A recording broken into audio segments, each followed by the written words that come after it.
In my seminars the last few years, I have covered what I have found to be those few simple basic principles that can make major changes in life and lifestyle. One of those subjects that gets the most comment is diseases of attitude. And out of that subject, worry and how to kick the worry habit have caused the most questions.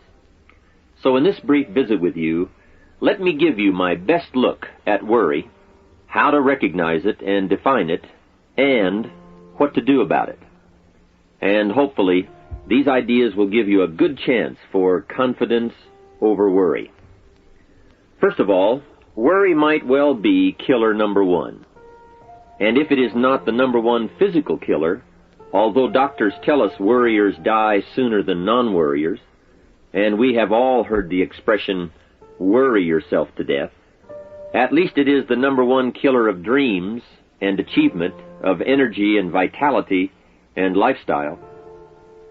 I know the damage and effect of this killer, worry, firsthand. I will spare you the details, but over a period of some 3 years, I let worry get out of hand. As I've mentioned before, I became a super worrier. I was good at it. The combination of small and big worries about my circumstances, what people thought of me, my finances, my abilities, the future, my progress, all led to a complete physical collapse, a stay in the hospital, emotional, mental, and physical exhaustion, and a deep despair I couldn't shake. A sad picture for a young man who should have been well on his way to carving out his share of opportunity. I am happy to tell you that good fortune came my way, and as many of you may be aware, I met a man, Mr. Earl Schoaf, with his ideas and inspiration and the help of a very close friend. I worked my way past the minefields of worry and disaster and out into the clear air of mental sunshine. And if I did it, anybody can do it. I'm not saying it's easy. It took me almost a full year to kick the worry habit. It took practice and much effort, but it was well worth it. Remember, don't ask for the task to be easy, just ask for it to be worth it. Don't wish it was easier, wish you were better. Don't ask for less challenge, ask for more skills. Don't ask for less problems, ask for more wisdom. It's the challenge that makes the experience. And life and its color and meaning and adventure for you is this collection of experiences. To wish them away is to wish your life away. So let's get to worry and what it is and what it does, how to define it, and what to do about it. And let's do it with eager, high hope that it won't be long until you will be free of the worry habit and on your way to the life and lifestyle that you want. First of all, let's define worry. There are many ways we could describe it. Worry is fear painting pictures in your mind. And if you watch that mental movie too long, you get a false picture of how things really are. Worry is a mental broadcasting station, and more often than not, it is false or at least distorted propaganda. Worry has that sneaky way of stopping short of giving you all the facts. Worry is often the trickery of mentally filtered facts on the negative side and the bold declaration that these are all the facts. Worry has the mental audacity to suggest that the elevator only runs one way, down. Many times worry is a 5-alarm bell for a wastebasket fire. And worry is a depletion of constructive emotion. It's wasted mental energy. It's like letting the starter run the battery down when the car won't start.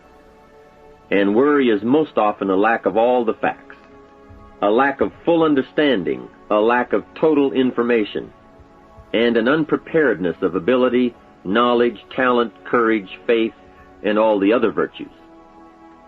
That should give us a better definition of worry, and remember, left unchecked, it can become like a mad dog loose in the house, and the sorrow and pain and regret is too large a price to pay not to do something about it, and to do it now. You see, if you contemplated the total sum of human suffering long enough, it would drive you mad. You must understand how life is. Human suffering, man's inhumanity to man, war, disease, poverty. But it must be in what I call its rightful ratio of your mental and emotional time. So much for what worry is. The next question is, what can I do about it? What is the first step? My best advice on this is to first recognize worry for what it is, admit what it does, and then decide you now want to be free. It first starts with decision on your part. And may I add, well, you should decide. Why let worry continue to take money out of your pocket and bank account? Why let worry any longer keep you from becoming all you can be? Why let it rob you of better friendships, better business, better profits, better results, better communication, better family relations? Why impose your worry on others any longer? It's a burden you can get rid of and a monkey you can get off your back. Why not be rid of those sinking, nagging feelings that all is not going to be well, that you can't do it, that it won't work out for the best?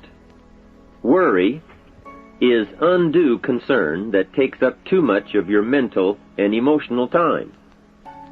Now, we must all be concerned. Hey, life is no joke except to the jokers. Life and how to live it is a serious matter. It is risky, full of peril, and there are constant threats to the good we want and to the pursuit of happiness. However, it is undue concern, or concern that takes up too much mental time, that begins the harm. It's like a family planning a wonderful trip. While they certainly should be concerned about the condition of the car, the tires, and making sure they pick the proper route, it would be foolish to allow themselves to be completely turned negative with the thought that they might crash and kill the entire family. If that were the case, even if they went, the entire trip would be turned into one nightmare of fear with the specter of chaos looming around every curve, rather than enjoying the wonderful trip they had planned for themselves and their family. A lot of people do that with their entire life. So, start to make these declarations. And if you mean it, they will start you on your way to confidence and adventure, free of the worry habit. Say first, I've had it with worry. I'm tired of being beaten down and hassled with all those negative mental pictures. I refuse to be tricked by false facts. I'm really not that weak. Never again do I want those sick feelings inside, those mental false alarms. I'm tired of the drain on my resources. I'm tired of the embarrassment of the lack of confidence. I don't want people, especially my family, to see me in this state anymore. I've got more to offer. I refuse to let my life be short-circuited any longer by letting my mind run wild with a distorted view of the facts, whether I bring it up or if it comes from someone else. Prove it to yourself. Think back over all the things that you worried about, all the fantastic, catastrophic events that your well-meaning advisors had told you were going to happen. Be pleased that none of them ever happened to you, or else you would not be alive today. 90% of the things you worry about never happen anyway. All of us have had these well-meaning advisors who want to appear larger in the eyes of those they wish to advise, and who immediately rear back and describe every single bad option they can think of that might possibly happen. By the time they have finished, the one who has come for some confidence and some help wonders why he even bothers to live anymore. And the fact is, those things are never really going to happen anyway. Bring to question now what your mind tells you or what others tell you, and pledge not to go for false alarms. I've had it is a good beginning. This first step will start you arguing with your worry thoughts. Soon you will start to examine your fears and worries to see if they are valid, and you won't let your mind play those mental tricks any longer. It is possible to destroy any emotion you have, including worry and fear, by a very simple process, and that is, analyze it to death. Drag it out on the table and look at it. Weigh it against all of your past experiences. Make sure this one can stand against all the past facts you have. You will now start to use worry instead of letting worry use you. It's a beginning, being in control instead of out of control. You will now let concern and the first signs of worry prompt you to learn, ask questions, and look at all sides in order to evaluate true, positive, constructive action. Now you can say, I will let fear advise me of the facts, but I won't let fear tell me these are all the facts. Nor will I let fear determine my reaction to the facts. I will gladly take up the war of faith over doubt, reason over fear, and positive expectation over worry. So talk to yourself right now into a change of attitude.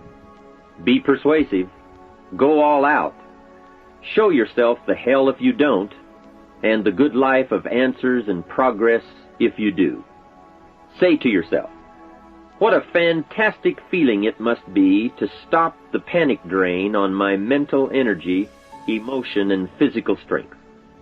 Imagine putting all that saved energy and emotion and strength into my action plans for the good life. Hey, accept the challenge. Believe your beliefs, doubt your doubts, stay on the campaign to give worry a bad time. Like being your own conscientious judge, say, I've had it with the presentation of a one-sided story. I sustain the objection that worry has failed to bring out all the facts. I despise these mental courtroom maneuvers that try to belittle my client, me. I demand the whole truth, and if worry will not be silent, I may cite him for contempt of the court of reason. Call up that scene often when worry wants to hassle you with the same old tricks and the same old results. It will work every time. Okay, let's move on to some really positive steps. If you can survive all that has happened to you up to this moment in your life, in spite of doing and thinking many of the wrong things, imagine how you can succeed by now starting to do some of the right things. First, the best answer to worry is confidence, and confidence starts first with awareness. Here is one of the most important lessons in life to learn. Life and business is like the changing seasons. And the real challenge of life is to learn how to handle the winter and take advantage of the spring. In short, that's it. You see, winter always comes, but so does the spring. Night follows day, but also day follows night. Sure, the tide goes out, but it always comes in. Opportunity follows difficulty as surely as difficulty follows opportunity. I have written and recorded much on how to take advantage of the spring, how to cash in on life's opportunities, work hard all summer, learn more ways to plant and protect what you invest, and to reap in the fall without complaint, knowing it's your harvest and you've reaped what you've sown. For this subject, however, let's talk about how to handle the winters, those times when worry like winter takes its heavy toll. So, we tell it like it is. Winter always comes. So does the night. Some happenings in our life will always be a cause for concern. And sometimes concern turns to worry, and worry turns to fear. But remember, that is to be expected. Each day, each event, each season brings both expected and unexpected challenges that we must think about and make decisions on. Life is like a stream that flows continuously. The better we understand that, the better chance we have to produce good results out of all of our challenges. May I suggest something to you? I have a friend who is an avid skier. You know something? He can only ski in the wintertime. You can only hunt the elk when the snow falls in the high mountains and drives them down.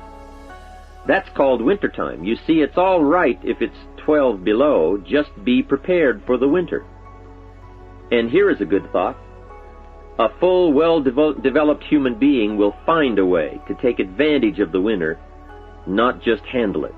The big challenge is to make something out of each opportunity. Now, if winters are always going to occur in our life, shouldn't we benefit from them too?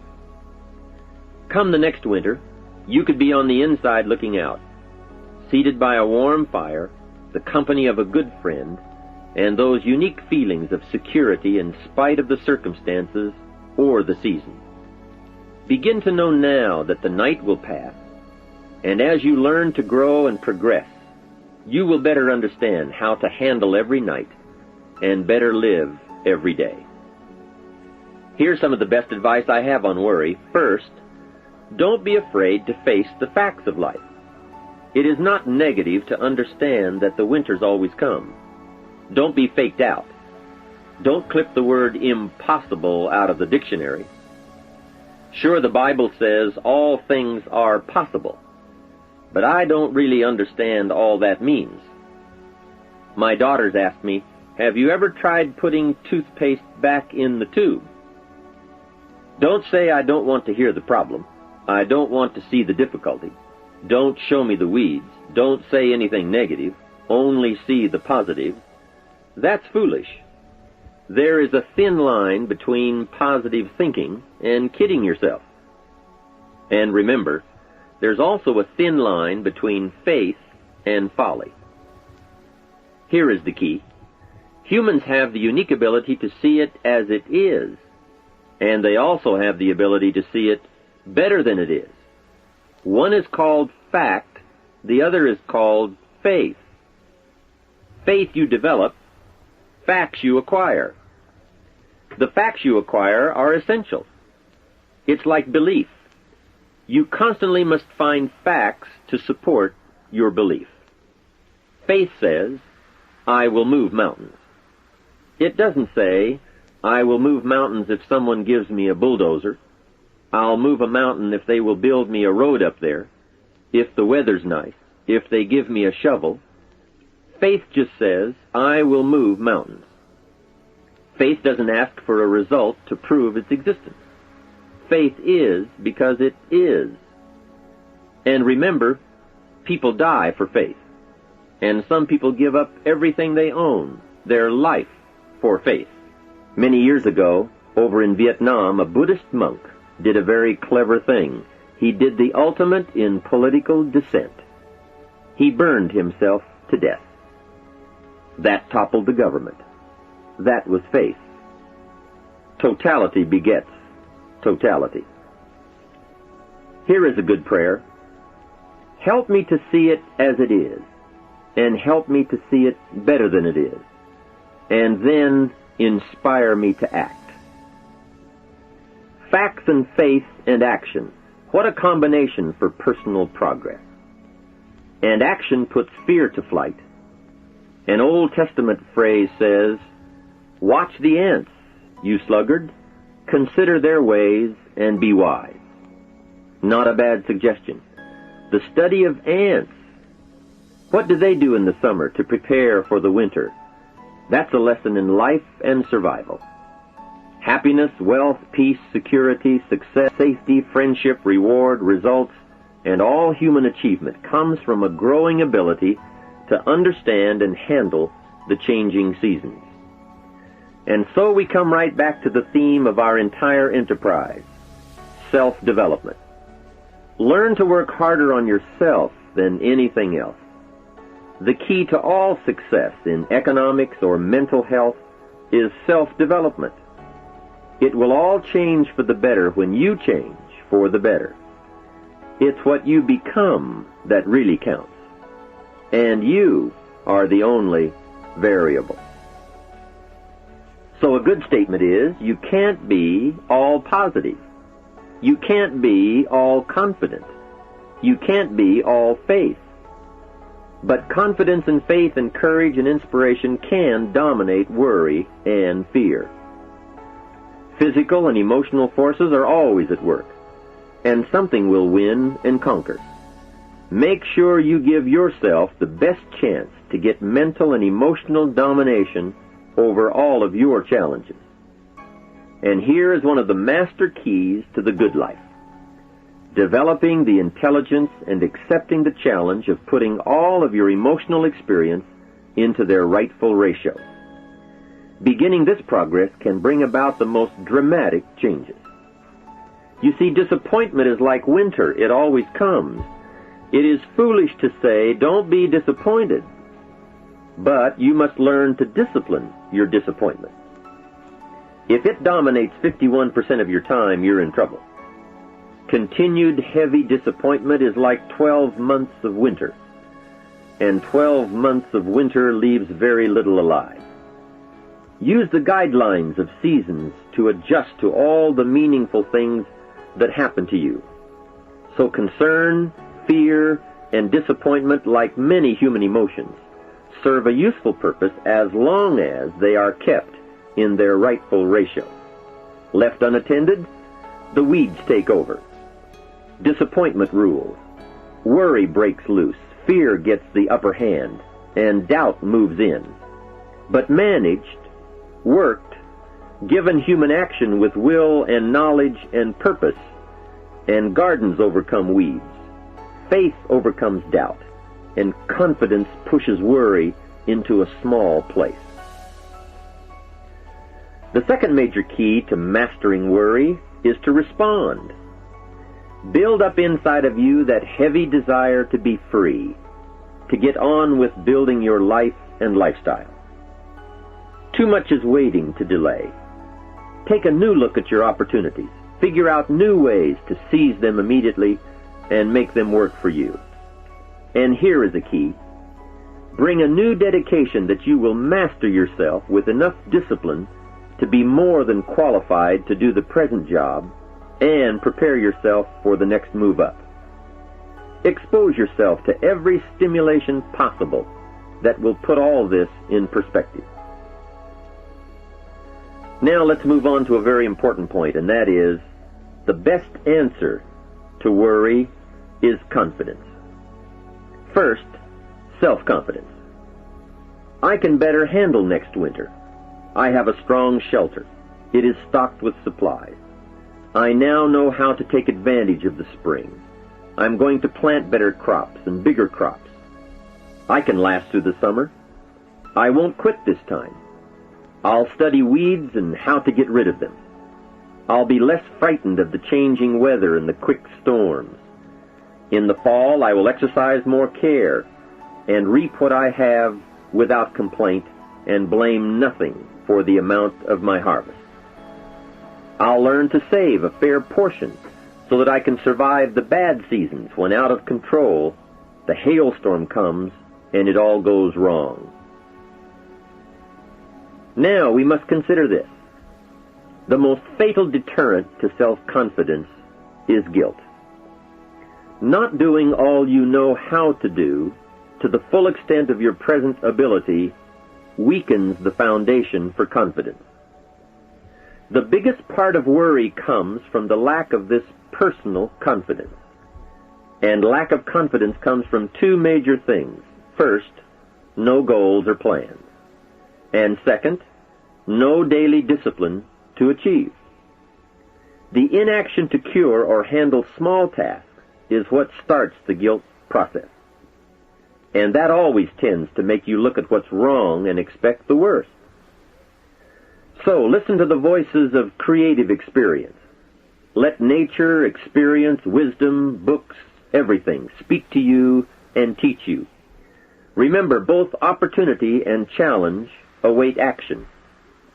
Everything yields to diligence. It's not what you can do, it's what you will do that counts.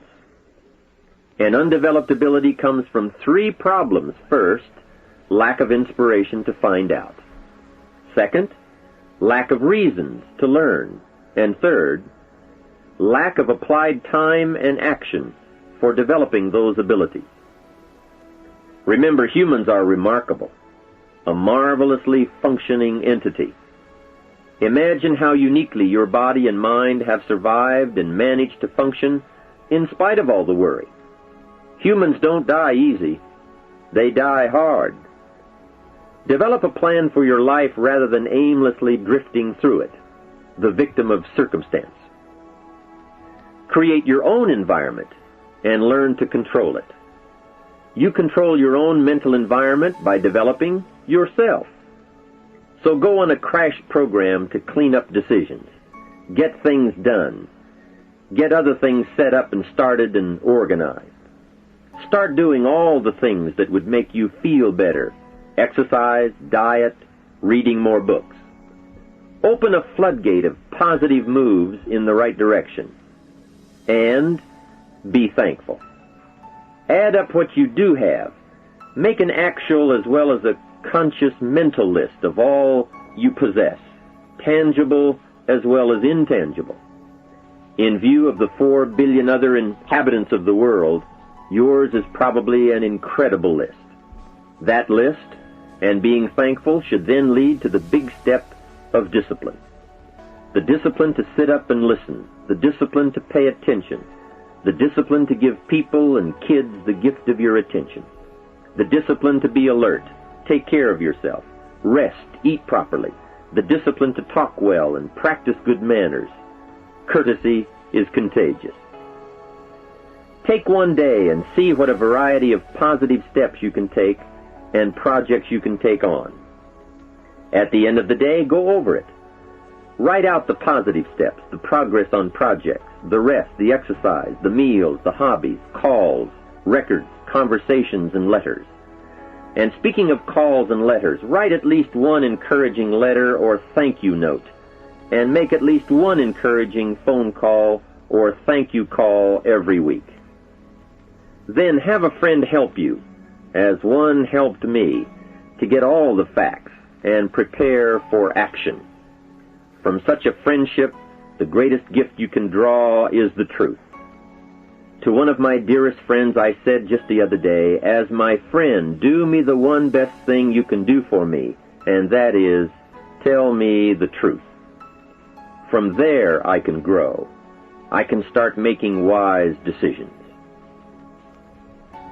We all admire poise, confidence, awareness, courtesy, good manners, courage, health, kindness, attention, beauty, speech, expression, and unhurried intensity and talent at work. This can be your life. Say with me today, today I will draw on all I've learned and practiced, from curiosity to confidence, and I will utilize it all to meet the experiences and challenges that may come my way or that I may seek out. And if all I know and do does not meet or match some unforeseen challenge or experience, I will keep careful notes and take them to my private conference table and try to figure them out and learn and grow. Mixed in my curiosity is thanks that I'm alive and able to see and feel and learn and handle and enjoy being human and being alive, and having been given a chance to turn challenge into experience.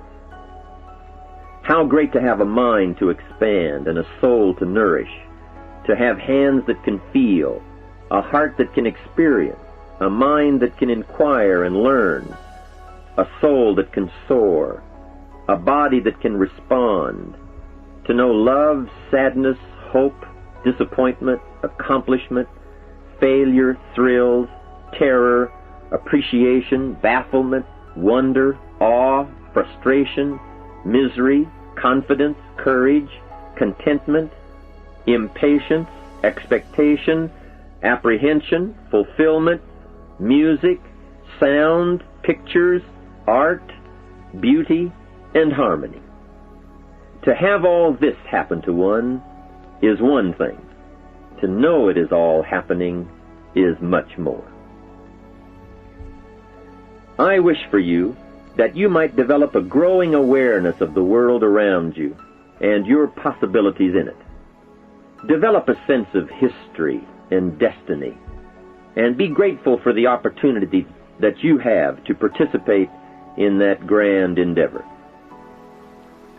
To sum it all up, first understand what worry is.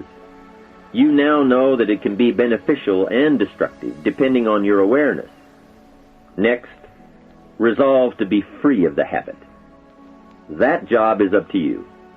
To work on yourself, to get the right attitude. Next, start the daily action of first cleaning up all your current situations. Remember, little achievements lead to confidence that conquers guilt. Then buy up every challenge to reach your goals. You can now handle it. The winter, the spring, the harvest. Bring a new zeal to every problem, to every fear, to every opportunity. The inspiration from it all and the immediate and future progress that will someday give you a view from the top of your goals, your adventure, and your achievements. In conclusion, let me give you one piece of poetry that sums up what a life of adventure should be like and how you should feel. You are now a seasoned warrior. You bear the scars of honorable battle. And here is where you stand today. The familiar words of William Henley, "Out of the darkness that covers me, black as the pit from pole to pole, I thank whatever gods may be for my unconquerable soul. In the fell clutch of circumstance I have not winced nor cried aloud. Under the bludgeonings of chance my head is bloody but unbowed. It matters not how strait the gate, nor charged to punishments the scroll. I am the captain of my fate, I am the master of my soul." From all of my staff, and from myself, personally, I want to thank you for listening. Let's do something remarkable.